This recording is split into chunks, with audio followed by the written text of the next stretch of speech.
¿Quieres conocer más sobre tu fe? Estudiemos juntos el Catecismo de la Iglesia Católica. Bienvenidos.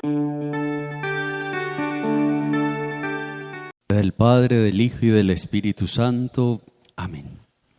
Comendemos este tiempo de formación al auxilio de Dios, que Él nos acompañe, que Él nos dé la gracia de seguir conociéndolo. Los invito a que hoy hagamos esta oración con un poema de Madre Laura que se llama El sí del alma. En la paz de mi alma, decirte siempre sí, presagio de vida eterna, que prende la luz en mí. Sí te dice mi amor, sí el arranque de dolor, que en horas amargas brota de mi pobre corazón. Sí te grito en mis sueños, sí mis vigilias repiten, sí el hervir de mi sangre, sí el suspirar por mi dueño. Decirte sí es mi delirio, es el alborear del cielo, es el asentir a mi dicha, es de mi amor raudo vuelo. Sí, está bueno, lo quiero, que guardes silencio en el cielo, que rujas en la tormenta, que en mi alma estés quieto, que el aire me traiga besos, que el sol hable de tus incendios, que retumbando el trueno traspase de terror mis huesos. Quiero decirte sí, en cada hora, sí en el correr de los tiempos, sí en el dolor de mi carne, sí en el deshacerse de mis huesos. Sí, te diré en mi agonía, sí al extinguirse el aliento, sí al terminarse mi vida, sí en el traspasar del tiempo.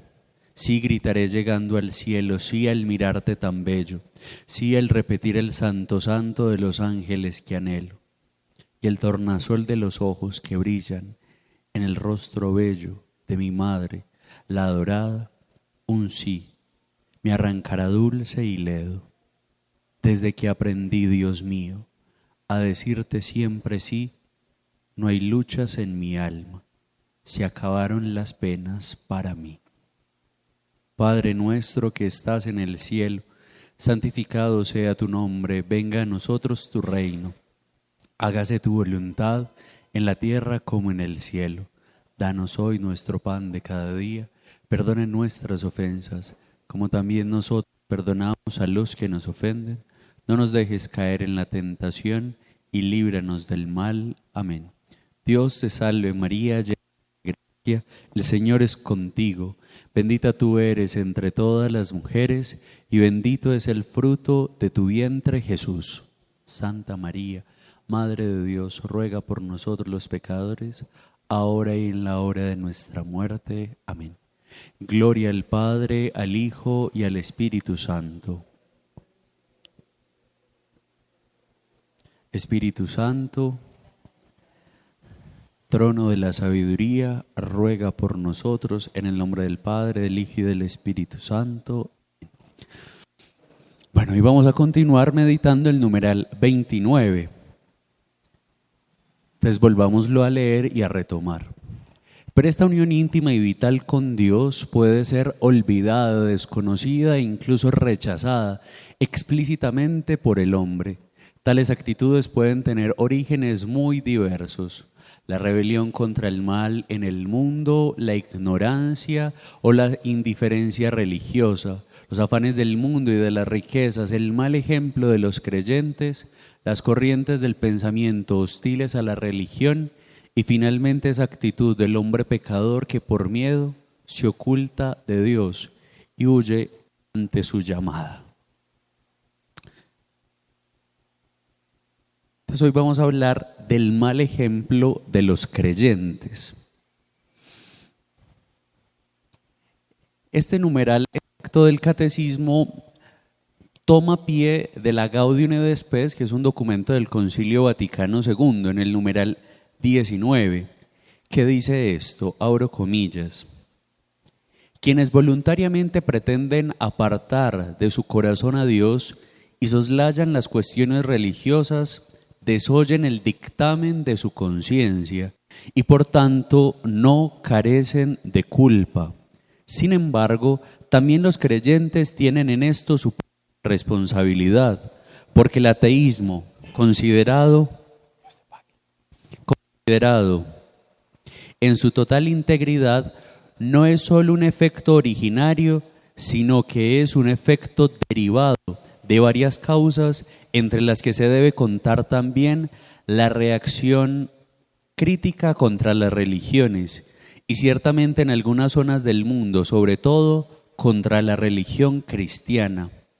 Por lo cual, en esta génesis del ateísmo puede tener parte no pequeña los propios creyentes en cuanto con el descuido de la educación religiosa o con la exposición inadecuada de la doctrina, incluso con los defectos de su vida religiosa, moral y social, han velado más bien que revelado el genuino rostro de Dios y de la Iglesia.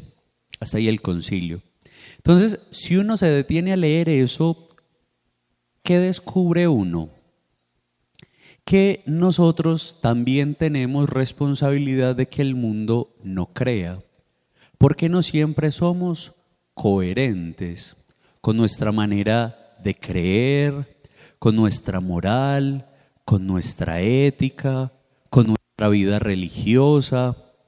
No siempre damos testimonio.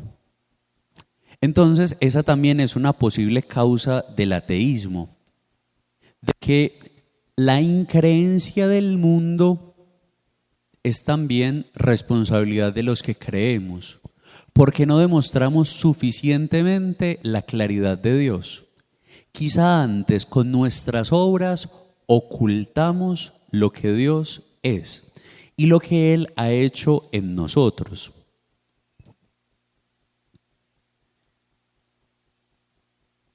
Y esta es una gran responsabilidad de nosotros.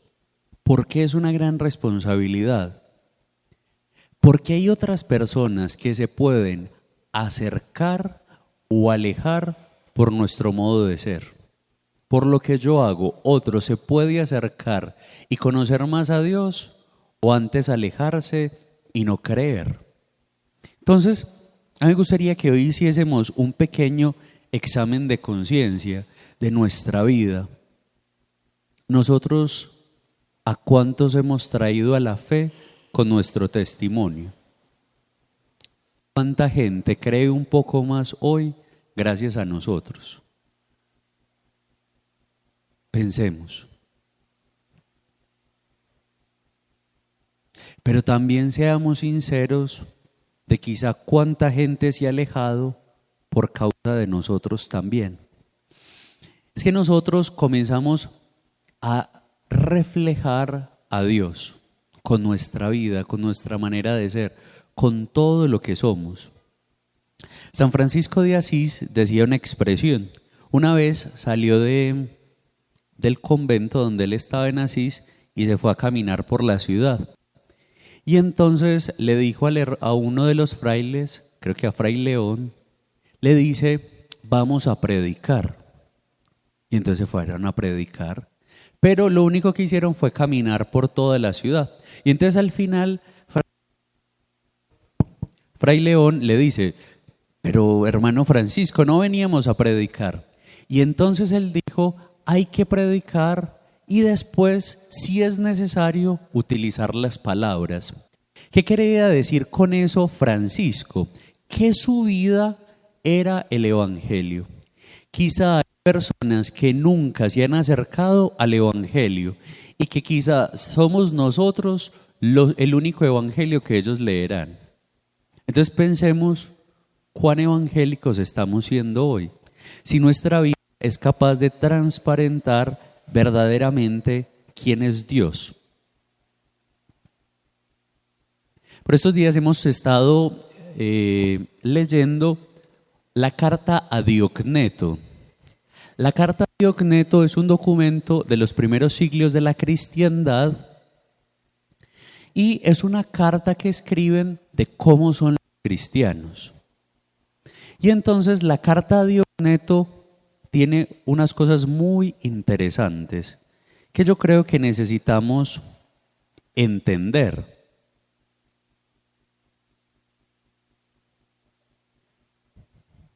Y se las voy a leer.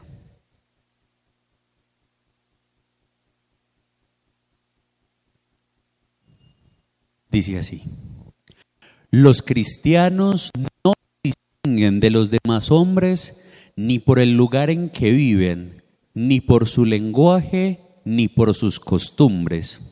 Ellos en efecto no tienen ciudades propias, ni utilizan un hábito insólito, ni llevan un género de vida distinto. Su sistema doctrinal no ha sido inventado gracias al talento y especulación de muchos estudiosos, ni profesan como otros una enseñanza basada en autoridad de hombres. Viven en ciudades griegas y bárbaras, según les cupo en suerte.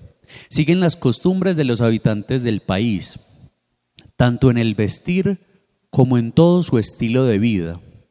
Sin embargo, dan muestra de un tenor de vida admirable y a juicio de todos increíble. Habitan en su propia patria como forasteros. Toman parte en todo como ciudadanos, pero lo soportan todo como extranjeros. Toda tierra extraña es patria para ellos, pero están en toda patria como en tierra extraña. Igual que todos, se casan y engendran hijos, pero no se deshacen de los hijos que conciben. Tienen la mesa en común, pero no el lecho. Viven en la carne, pero no según la carne. Viven en la tierra, pero su ciudadanía está en el cielo. Obedecen las leyes establecidas y con su modo de vivir superan esas leyes. Aman a todos y todos los persiguen. Se les condena sin conocerlos. Se les da muerte y con ello reciben la vida. Son pobres y enriquecen a muchos. Carecen de todo y abundan en todo. Sufren la deshonra y ello les sirve de gloria. Sufren detrimento en su fama y ello atestigua su justicia. Son maldecidos y bendicen. Son tratados con ignominia y ellos en cambio devuelven honor. Hacen el bien y son castigados como malhechores. Y al ser castigados a la muerte, se alegran como si se les diera la vida. Los judíos los combaten como extraños y los gentiles los persiguen. Y sin embargo, los mismos que los aborrecen no saben explicar el motivo de su enemistad. Para decirlo en pocas palabras, los cristianos son en el mundo lo que el alma en el cuerpo. El alma en efecto se halla esparcida por todos los miembros del cuerpo. Así también los cristianos se encuentran dispersos por todas las ciudades del mundo. El alma habita en el cuerpo, pero no procede del cuerpo. Los cristianos viven en el mundo, pero no son del mundo. El alma invisible está encerrada en la cárcel del cuerpo visible. Los cristianos viven visiblemente en el mundo, pero su religión es invisible. La carne aborrece y combate al alma, sin haber recibido de ella agravio alguno, solo porque le impide disfrutar de los placeres. También el mundo aborrece a los cristianos, sin haber recibido agravio de ellos, porque se oponen a sus placeres. El alma ama al cuerpo y a sus miembros, a pesar de que éste la aborrece. También los cristianos aman a los que los odian. El alma está encerrada en el cuerpo, pues es ella la que mantiene unido el cuerpo. También los cristianos se hallan retenidos en el mundo como en una cárcel, pero ellos son los que mantienen la tablazón del mundo. El alma inmortal habita en una tienda mortal. También los cristianos viven como peregrinos en moradas corruptibles, mientras esperan la incorrupción celestial. El alma se perfecciona con la mortificación en el comer y beber. También los cristianos constantemente mortificados se multiplican más y más. Tan importante es el puesto que Dios les ha asignado, del que no les es lícito desertar. Así hablan de los cristianos de los primeros siglos. Si hoy la gente hablara de nosotros, ¿qué diría? Yo creo que quizá no dirían lo mismo, que somos intachables en nuestra conducta, de que somos coherentes, de que somos capaces de amar a aquellos que nos odian, que somos capaces de bendecirlos. Nosotros hoy estamos siendo verdaderos cristianos. Una vez un profesor en clase nos dijo, para mí la certeza de que Jesús sí existió es que unos hombres hayan sido capaces de entregar su vida por Él. ¿Ustedes se imaginan cómo fue Jesús para los primeros discípulos? Que ellos después fueron capaces de entregar su vida por Él. Jesús les tuvo que haber cambiado la vida. Pero es que eso no solo sucedió hace 2000 años. Hoy siguen matando cristianos en el Medio Oriente. Hoy siguen muriendo personas porque están convencidas totalmente de Jesús. Preguntémonos nosotros hoy, con sinceridad. Si a nosotros nos dicen, apostate de su fe, y le perdono la vida, o siga siendo cristiano pero lo mato, ¿nosotros qué diríamos? ¿Sí seríamos capaces de entregar la vida por Jesús?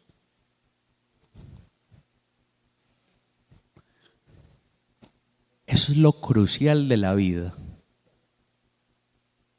¿Seríamos capaces de entregar la vida por Jesús? Estamos tan convencidos de Jesús que incluso nuestra vida la ofreceríamos por Él. Hay muchos hombres que son capaces de hacer eso. Que Jesucristo los ha salvado y que son capaces de entregar su vida por Él. ¿Hasta dónde nosotros somos capaces de ser cristianos? Es que acá nosotros no nos persiguen por ser cristianos. Pero es que hay otros países en el mundo donde a uno lo persiguen y lo matan por ser cristiano, aún en el siglo XXI. Eso sigue ocurriendo. Ahí seguiríamos siendo cristianos. Papa Benedicto XVI escribe un libro que se llama Introducción al Cristianismo. Y entonces él se hace una pregunta. ¿Qué diferencia al cristianismo de las otras religiones? ¿Qué diferencia al cristianismo de las otras religiones? No. No, eso no diferencia el cristianismo. De que Jesús está vivo, no. Hay otras religiones que creen que sus profetas nunca murieron. Exacto. Y si no piensa en el mundo judío, ellos piensan que Elías ascendió al cielo en un carro del fuego, por ejemplo. Eso no es lo que nos hace diferentes. ¿Qué nos hace diferentes? ¿Que hay gente que da la vida? No. ¿Los musulmanes no se inmolan? No. Por eso, pero él está haciendo una comparación de religiones. ¿Qué es lo que nos hace a nosotros diferentes? ¿La qué? La Eucaristía. Sí y no. Porque la Eucaristía es un ritual, ¿cierto? O sea, lógicamente, como cristianos nosotros decimos, Jesús está presente, vivo y real en la Eucaristía. Pero en las otras religiones también hay rituales. Hay bautismos, hay cenas, hay compartires. Entonces esa no es la diferencia. La diferencia es una. Todas las religiones dicen que hay que amar al que nos ama. Pero el cristianismo es la única que dice que hay que amar al que nos hace daño. ¿Cuál es la diferencia del cristianismo con las demás religiones? El amor al que nos hace daño. Esa es la diferencia. Ninguna otra religión propone eso. Eso es lo que nos hace a nosotros diferentes. No sé si me hago entender. O sea, sin duda hay otras cosas con las que nos parecemos. Sin duda los otros no creen en la presencia de Jesús, pero tienen rituales, situaciones similares. Pero ninguna religión propone que hay que amar al enemigo, que hay que amar al que nos hace daño. Ninguna religión propone eso, ninguna. Eso es lo propio nuestro. Preguntémonos, ¿cuán cristiano estamos y somos nosotros si esa es una afirmación esencial de Jesús? Nosotros sí amamos al que nos hace daño. Nosotros sí amamos al que nos persigue. Nosotros sí amamos al que la razón nos dice que no hay que amar. Yo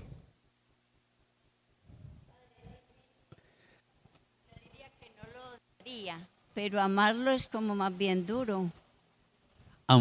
Pero ese es el reto, ese es el cristianismo. El cristianismo es eso.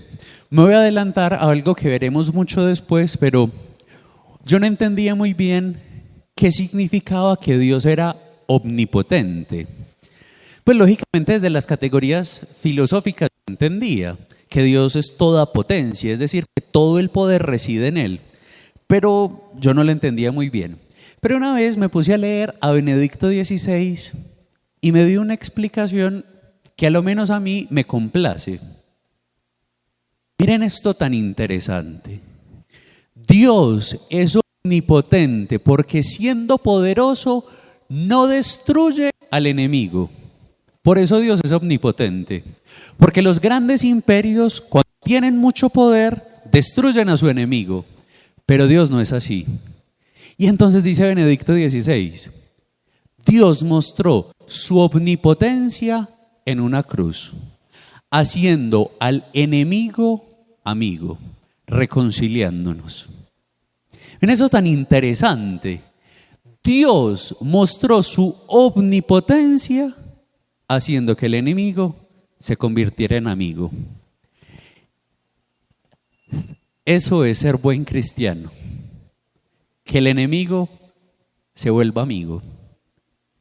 Preguntémonos hoy, ¿cómo vamos en ese camino?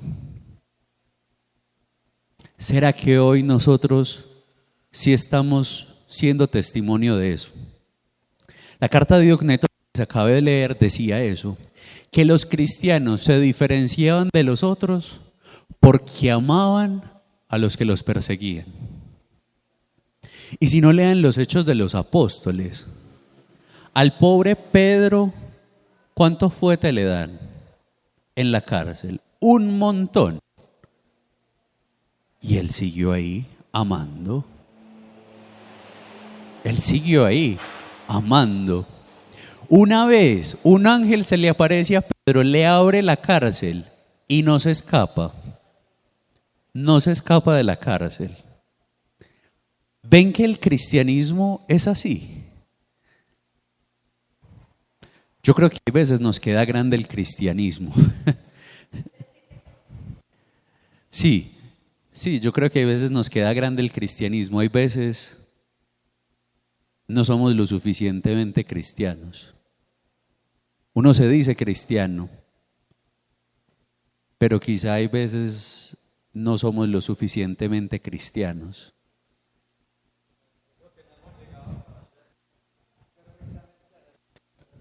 Exactamente, conocer perfectamente a Jesús.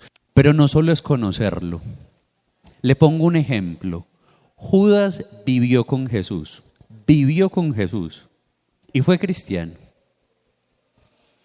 Yo no sé si fue cristiano o no, yo esa respuesta no la doy, pero Judas vivió con Jesús, pero fue cristiano. Yo no sé. Y no es una cuestión de edad, no es una cuestión de edad, porque uno puede decir que entre más pase el tiempo, uno puede ser mejor cristiano. Eso no es verdad. Antes uno puede empeorar. Y hay niños que son mejores cristianos que los adultos. Sí. Les propongo dos ejemplos de dos santos. Carlo Acutis, a los 15 años fue un cristiano perfecto. A los 15 años. Teresita del Niño Jesús, a los 24 años, cristiana. Nosotros, ¿a qué edad seremos cristianos? Pero entonces uno puede entrar como en una tristeza.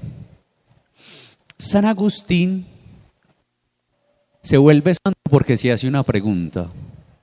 Él comienza a leer la vida de los santos y dice, si otros fueron santos, ¿por qué yo no voy a ser santo? Y yo creo que esa es la pregunta que uno debería de hacerse. Si otros han logrado ser buenos cristianos, ¿por qué yo no puedo ser buen cristiano? Yo también lo puedo lograr. Tenía una pregunta. Que yo una vez oí comentario de que Gandhi decía que si los cristianos realmente admiraban mucho la religión, pero nosotros como cristianos no sabemos, pues, no sé expresarme, pues, que pues, no damos ejemplo, pues, que... Exactamente, sí, Gandhi decía eso. Gandhi decía que el cristianismo como doctrina le parecía perfecto, pero que los cristianos no damos suficientemente testimonio de eso. No vivíamos coherentemente el evangelio. Es eso. Y yo creo que es cierto. Preguntemos nosotros, cada uno, examinemos nuestra vida. Si sí estamos siendo lo suficientemente cristianos hoy, o en qué nos falta ser cristianos. Quizá hay lugares de nuestra vida donde Jesús todavía no ha llegado. A mí hay una petición de la vigilia pascual de las renuncias que me llama mucho la atención. Es la tercera renuncia. Ustedes saben que en la vigilia pascual uno renueva las promesas bautismales. Y entonces primero hace las renuncias y después la profesión de fe. Y la tercera renuncia dice así: renuncian a creerse convertidos definitivamente. Uno dice, sí renuncio. Uno renuncia a creerse convertido de manera definitiva. El día que uno diga que uno ya es cristiano, yo creo que ya está siendo mentiroso.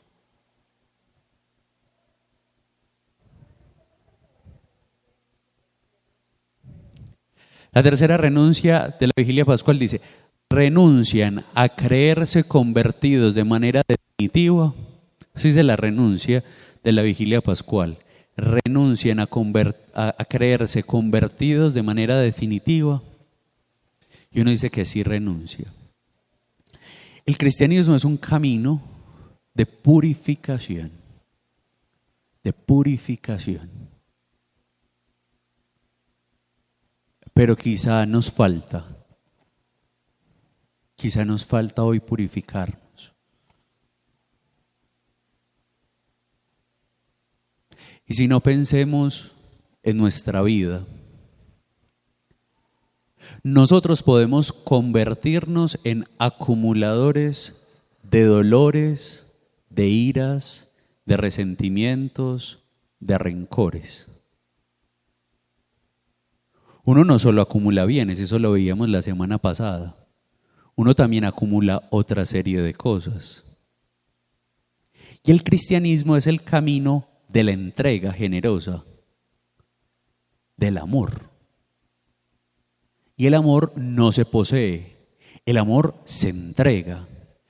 El amor no se quiere a sí mismo, el amor se dona. Y uno a veces se puede convertir justamente en eso, en un acumulador de dolores, de rencores, de resentimientos, de frustraciones. Y es que el cristianismo surge de nuestra experiencia vital.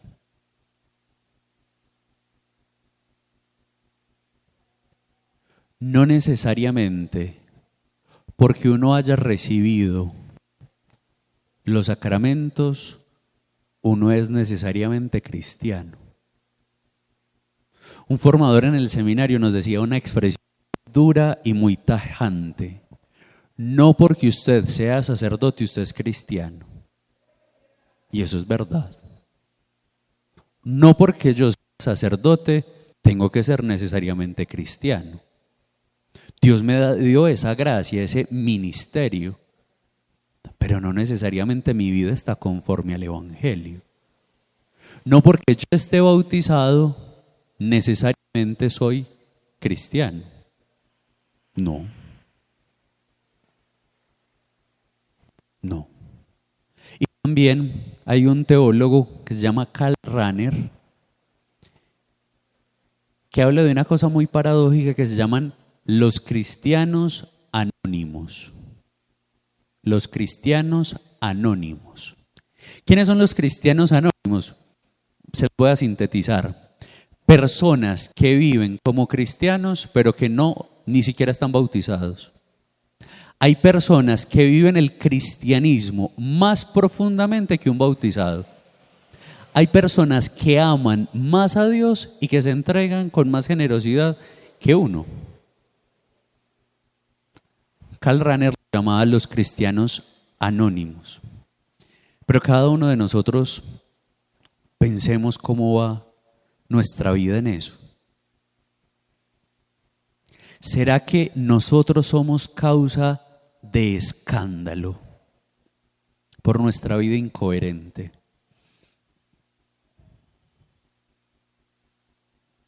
Sin duda, el pecado a nosotros no nos quita nuestra condición de creyentes. Y quizá nosotros buscamos a Dios para que de alguna manera Él nos purifique. Pero nosotros en ocasiones nos acostumbramos a la gracia y no nos queremos convertir. En ocasiones uno se acostumbra.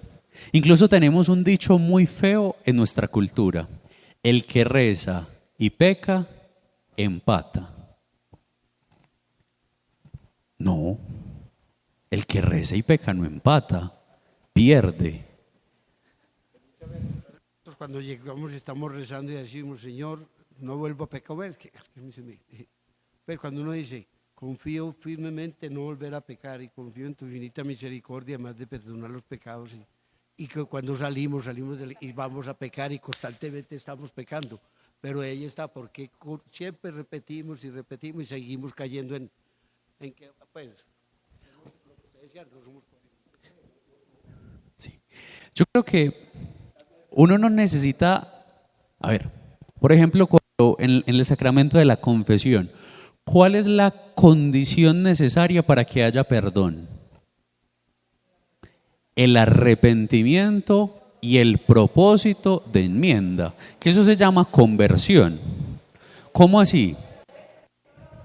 Sí, claro. Sí. O sea, arrepentirse es tener dolor. O sea, yo tengo dolor de lo que... exactamente, o sea, yo tengo dolor. Lo que hice no estaba en consonancia con lo que yo creo, con el amor que Dios me ha dado. Yo quiero cambiar. Pero eso no quiere decir que uno no vuelva a pecar. Pero eso sí quiere decir que yo tengo la intención firme de cambiar. Firme de cambiar. Que uno vuelva a caer, está bien. Pero que vos tengas la intención de convertirte. Hay veces uno tiene intención de convertirse. ¿Uno para qué se confiesa si no tiene la intención de convertirse? A lo menos hay que tener el propósito de querer cambiar. Eso no quiere decir que uno va a cambiar instantáneamente, pero sí quiere decir que yo le pido a Dios que me dé la gracia de ser diferente. Señor, ayúdame. No sé, soy muy impaciente. Señor, dame la gracia de ser un poco más paciente. Y que yo salga de la confesión con el propósito de ser más paciente. Es que toda confesión nos tiene que llevar a un plan de vida. ¿Cómo así que un plan de vida? Les pongo un ejemplo. Soy impaciente. No sé. Mi esposo o mi esposa me saca mucho la paciencia. Entonces, fruto de la confesión, yo digo, esta semana haré silencio cuando Él me vaya a ofender. Cuando Él sea duro, yo voy a hacer silencio y no le voy a responder. Eso es quererse convertir. Que uno haga un mínimo esfuerzo. Un mínimo esfuerzo. Pero hay veces que nuestra vida no hace eso. Y también en este mal ejemplo de los creyentes sucede la evangelización a los cercanos. Hay veces nosotros omitimos el evangelio en casa. Hay veces uno no habla de Dios en la casa y uno hace silencio ahí, como si esa tierra no fuera fecunda. El testimonio también inicia por casa. Preguntémonos si a las personas que nosotros tenemos bajo nuestra responsabilidad les ofrecemos un poquito de Jesús. No sé, cosas sencillas. Por ejemplo, nosotros hacemos una oración antes de comer los alimentos. Les proponemos rezar el rosario ocasionalmente. Les proponemos un tiempo de lectura de la Escritura.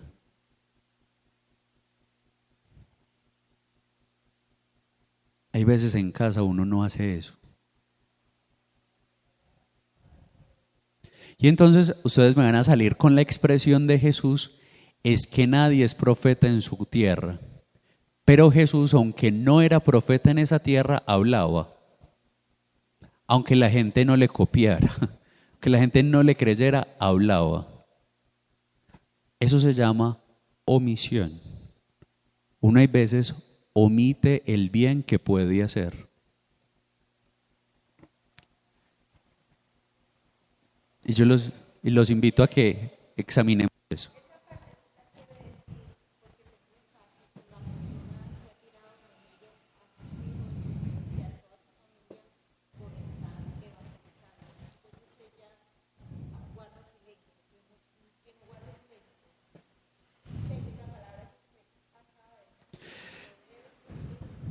Yo creo que ahí uno tiene que llegar al punto intermedio. El punto intermedio tampoco es tirarse a la familia de enemigos. No, quizá ahí uno puede aplicar lo de San Francisco, de que quizá con las palabras uno no es cristiano, pues no vive hablando del evangelio, pero su comportamiento sí es cristiano. Pablo lo explica. Los que están casados tienen como prioridad su familia. Los que están consagrados tienen como prioridad a Dios. Uno no puede deshacer sus vínculos con sus padres, con sus hermanos, por Jesucristo. Es el justo intermedio. Quizá ellos necesitan una nueva manera de conocer a Dios. Estos días atendí a una persona y estaba en una crisis impresionante. Y me decía esa persona que no era capaz de llamar a Dios Padre. Que porque el padre que él tenía, pues había sido perverso.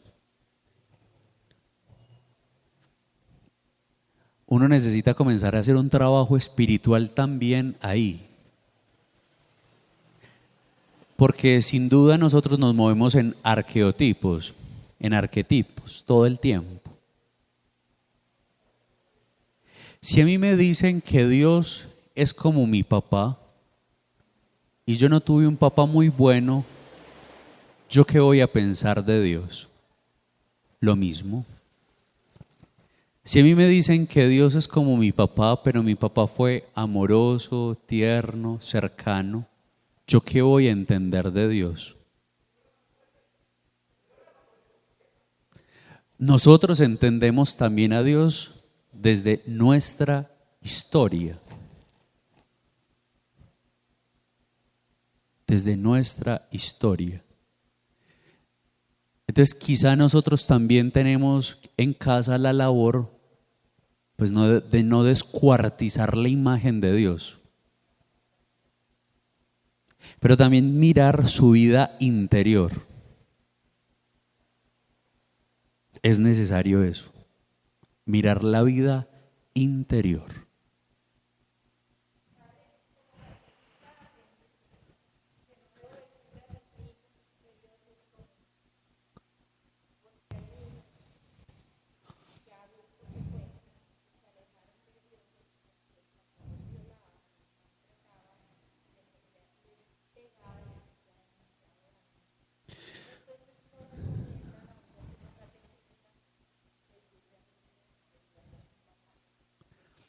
A mí me parece eso muy complicado. Decir que Dios es papá o no es papá me parece muy complicado. ¿Por qué? Porque es que la experiencia de cada uno de nosotros es diferente. Quizá para una persona decirle que Dios es papá lo enternece, porque recuerda a su papá que lo cargaba, que lo sacaba al parque, que le enseñó a jugar fútbol o que, no sé, o que lo protegía. Y quizá para otra persona no. Pero yo no creo que por eso haya que renunciar a la imagen de que Dios es papá, sino que más bien hay que mostrarle que Dios es un papá diferente al papá que él tuvo, que él sí es un buen papá. Y quizás así uno también puede salvar a esa persona. El padre Pablo Domínguez, sacerdote español, él era alpinista, le gustaba subir las montañas. Y el padre Domínguez viene a Colombia y hace unos retiros espirituales sobre el Padre Nuestro. Y él dice una cosa muy interesante. Dice que el Padre Nuestro es la oración de las necesidades. Y entonces dice que cuando uno dice Padre Nuestro, está mostrando la primera necesidad. La necesidad de sentirse en casa, de sentir que uno no es huérfano. Yo creo que uno no puede renunciar a decir que Dios es papá porque su papá no fue buen papá, sino que es más bien mostrarle una nueva imagen de Dios que es Padre. El papá Juan Pablo I hizo una catequesis que se las invito a leer.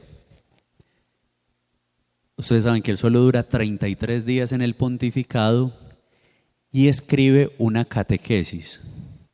Y miren lo que dice: Dios es mamá. Miren eso tan particular, venga, busquémoslas y la leemos porque es muy linda.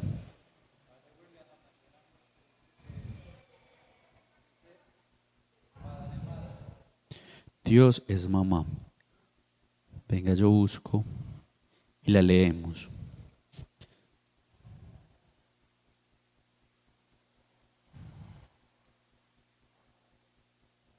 Sí.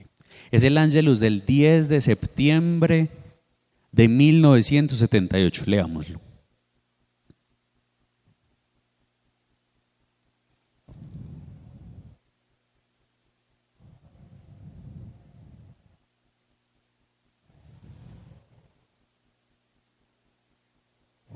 Todos los hombres tienen hambre y sed de paz. La tienen sobre todo los hombres que son los que más pierden y sufren en los conflictos y las guerras. Por eso miran estos intereses y con gran esperanza la reunión del campo David. Esperen. Los que estamos aquí tenemos los mismos sentimientos. Somos objetos de un amor sin fin de parte de Dios. Sabemos que tiene los ojos fijos siempre en nosotros, también cuando parece que es de noche. Dios es Padre, más aún es Madre. No quiere nuestro mal, solo quiere hacernos bien a todos. Y los hijos, si están enfermos, tienen más motivos para que la madre los ame. Igualmente nosotros, si acaso estamos enfermos de maldad o fuera del camino, tenemos un título más para ser amados por el Señor.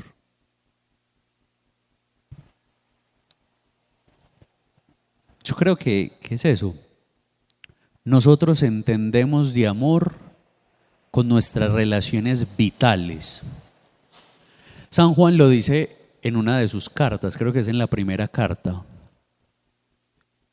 ¿Cómo uno puede decir que ama a Dios, que no lo ve, y no ama a sus hermanos, que sí ve? Nosotros aprendemos de amor con nuestras relaciones vitales, con lo que nosotros somos, con lo que nosotros hemos experimentado. Por eso es que no hay que renunciar a ciertas imágenes, por ejemplo, que Dios es Padre, o como dice el Papa Juan Pablo I, que Dios es Madre, sino que más bien uno necesita entrar en la responsabilidad de sanar su vida y entender que su vida puede ser diferente. Si utilizamos una categoría muy propia de nuestra época, eso se llama resignificar. Nosotros podemos resignificar. Nosotros podemos resignificar la vida. ¿Qué tenemos que resignificar hoy? Ese es el camino. Ser mejores creyentes también exige de nosotros que el amor de Dios llegue a otros lugares de nuestra vida. Es que Dios nos ha primereado en el amor. Dios nos ha primereado en el amor. Dios es el que inicia la obra salvífica.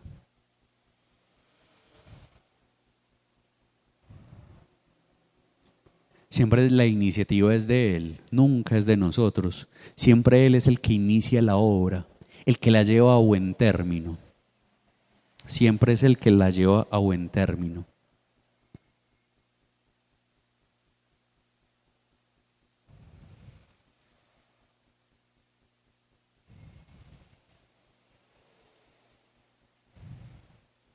Jesús dice en el Evangelio una expresión muy fuerte. Hay de aquellos que escandalicen a uno de estos mis pequeños, más les valdría atarse una piedra al cuello y lanzarse al río. Yo creo que no hay frase del Evangelio más dura que esa. Y habla del pecado, del escándalo.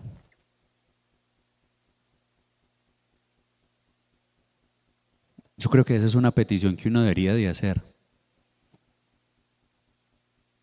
Que nadie se aleje de Dios por mi responsabilidad, por motivo mío. Que yo no le haga daño espiritualmente a nadie. Que yo no le haga espiritualmente daño a nadie. Pero si nosotros hemos sufrido de que otra persona nos haya hecho daño, nosotros podemos convertirnos en causa de salvación. Les propongo un autor, el padre Henry Nouwen, un sacerdote holandés. Él se hace esta pregunta, él es sacerdote y dice: ¿un hombre herido puede ser sanador para otros? ¿Alguien que ha sido herido puede convertirse en cura para otros? Es la pregunta que se hace él. Y él llega a la conclusión que sí, que uno puede convertirse en un sanador herido. Incluso así titula un libro, El sanador herido. Si alguna vez lo pueden leer, es muy lindo y yo creo que a todos nos puede servir. Fue escrito para sacerdotes, pero no es exclusivo para sacerdotes. El sanador herido, del padre Henry Nouwen, Nouwen. Porque hay otro que es muy parecido, otro, pero que va a ser doctor de la iglesia, que es un santo, que es San Henry Nouwen. Es muy parecido en la escritura, pero este es un sacerdote holandés. Y entonces él dice que uno puede ser un sanador herido. Yo con mis heridas puedo curar a otros. Y yo puedo ser testigo de la cura de otros. No sé si alguna vez les he hablado de una canción que para mí es muy linda, que se llama La herida, y es del padre Cristóbal Fones. Es de lo más precioso que yo he leído en mi vida. Él se inspira en Ignacio de Loyola. Ignacio es herido físicamente, pero sin duda también es herido interiormente. Y yo creo que esa es una conciencia a la que Ignacio llegó, que él estaba herido y que todos los que estaban a su alrededor también estaban heridos, pero que él podía tomar la decisión de curarse. Él podía resolver curarse. Y entonces Cristóbal Fones traduce todo eso en una canción. Escuchen esta belleza. Al final de la vida llegaremos con la herida convertida en cicatriz. El amor pasará varias facturas, el camino nos dejará 1000 huellas. Con la misma pared tropezaremos. Alguna decepción nos hará mella. Mas somos hijos de un Dios enamorado, sedientos buscadores de respuestas. Somos pura ambición que tú sembraste para que así tu reino floreciera. Al final de la vida llegaremos con la herida convertida en cicatriz. Lucharemos a muerte con el ego. Sentiremos que el tiempo nos aprieta. Guardaremos derrotas en la entraña. Perderemos la música y la fiesta. Y con todo, seguiremos bailando, porque así somos humanos en tu estela, portadores de un fuego inextinguible, creyentes en un mundo sin fronteras. Al final de la vida llegaremos con la herida convertida en cicatriz. Somos fragilidad entusiasmada, soñadores que no se desesperan. Nunca renunciaremos al mañana, aunque en el hoy nos toque la tormenta. Y si acaso se agrietan los motivos por los que un día elegimos tu bandera, agrietados seguiremos caminando. Que tu evangelio es ahora nuestra tierra. Al final de la vida llegaremos con la herida convertida en cicatriz. Yo creo que esa es nuestra esperanza. Quizá damos mal ejemplo como cristianos. Quizá no amamos lo suficiente. Quizá nos cuesta amar al que nos ha hecho daño. Sí. Pero quizá hoy podemos estar un poco más sanos que ayer. Quizá hoy Dios nos da la gracia de amar un poco más.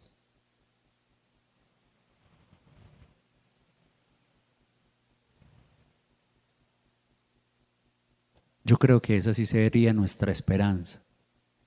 Que uno todos los días se acostara diciendo, hoy amé un poquito más que ayer. Hoy amé un poquito más que ayer. Hoy le di un poquito más de felicidad a los que están a mi alrededor. Y si nos proponemos eso, hoy voy a hacer un poquito más que ayer. Un poquito más. Hoy voy a rezar un poquito más. Hoy voy a amar un poquito más. Hoy voy a servir un poquito más. quizá esas pequeñeces nuestras se pueden convertir en algo bien salvador.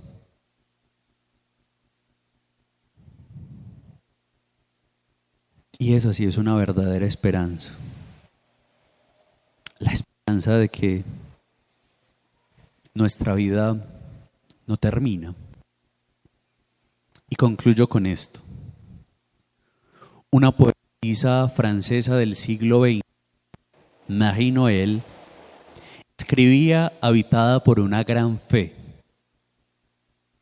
Las mejores personas, las que más nos atraen, son el resultado de unas cualidades que irradian, pero que van mezcladas de 1000 pequeñeces, miserias ocultas, de las cuales se alimenta su bondad. De la misma manera que crece el trigo gracias a las impurezas del suelo. Nos puede pasar eso. Nuestras cualidades también se pueden alimentar de las impurezas del suelo en que crecen. En el nombre del Padre, del Hijo y del Espíritu Santo. Amén. Señor, concédenos un espíritu disponible a ti, que te amemos más. Señor, enséñanos a ser cristianos. Queremos ser tus discípulos. Queremos estar para ti. Señor, ¿a dónde iremos lejos de ti? Solo tú tienes palabras de vida eterna. Solo tú nos enseñas a amar. Solo tú nos enseñas a ser auténticos cristianos. Concédenos la gracia de entregar la vida entera por tu causa. Amén. Padre nuestro que estás en el cielo, santificado sea tu nombre, venga a nosotros tu reino. Hágase tu voluntad en la tierra como en el cielo. Nuestro pan de cada día, perdona nuestras ofensas, como también nosotros perdonamos a los que nos ofenden. No nos dejes caer en la tentación y líbranos del mal. Dios te salve María, llena eres de gracia, el Señor es contigo. Bendita tú eres entre todas las mujeres y bendito es el fruto de tu vientre Jesús. Madre de Dios, ruega por nosotros los pecadores, ahora y en la hora de nuestra muerte. Amén. Gloria al Padre, al Hijo y al Espíritu Santo. El Señor esté con ustedes. La bendición de Dios Todopoderoso, Padre, Hijo y Espíritu Santo, descienda sobre ustedes y les acompañe siempre. Pueden ir en paz. ¿Quieres conocer más sobre tu fe? Estudiemos juntos el Catecismo de la Iglesia Católica.